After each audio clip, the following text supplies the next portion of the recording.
moving on swiftly to the next story, we talk about none other than Mejja, aka Mtoto wa Khadija. You know that tagline. You've heard it around these streets and in the music that he does all the time. And of course, you're all like, where did this tagline come from, sir? And everyone was wondering, by the way, Jineli toka wapi? We need to know. Tell us the truth. And we thought that there was tea.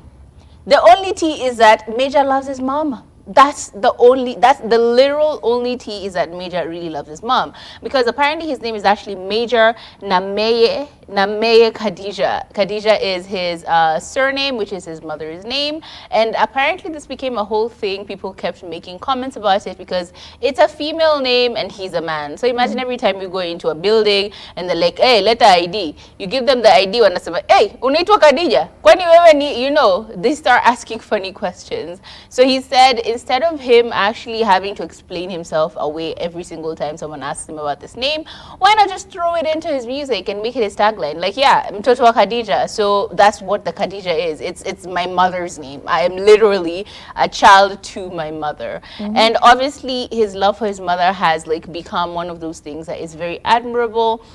You always see him with pictures alongside his mom or beside his mom, and they look very, very beautiful together. Like, she looks gorgeous. Like, this lady is not aging a day in her life. Anakatum, say, yo, don't play with it. But ultimately, he says that in addition to him using his mom as his tagline, he's also decided that for his next album, he will not only be using his mother's name on the title of the album, but she will be the album cover for that next album. And I'm just like, yes. I need people to be this proud of their good parents. Kuna wazazi wazuri. Yani, this mother raised him and his siblings, two of his siblings in Majengo and Nyeri, brought them up, made sure that they had everything that she could afford to give them, allowed for them to go out and carry on with their dreams. I mean, remember the days when he used to sing about the way he came to Nairobi, niko poa. You remember that song? Where he was saying, guys, niko poa, najua nimekuja shamba la mawe, but niko sawa. He's always giving credit not just to where he came from, but to his mother. And I love this energy for him. If your parents have been good to you, shout them out, show them love, take care of them the same way they took care of you. What a beautiful story. That's it. Yeah, I feel like people who are brought up in like single parent households, it's more likely they're going to take their mother's name. And it just speaks to the pandemic of deadbeat dads.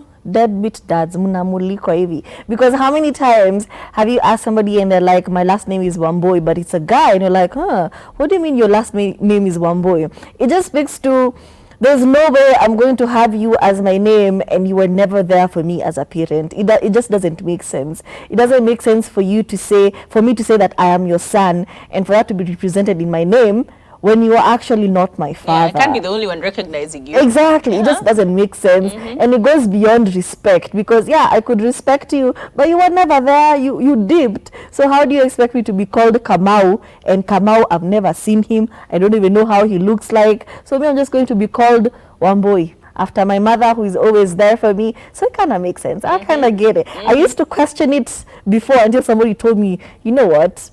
Maybe the dad was never there. What do you expect them to do? Walk around with this shadow of a name of a person who was never there. So yeah, I kind of get it.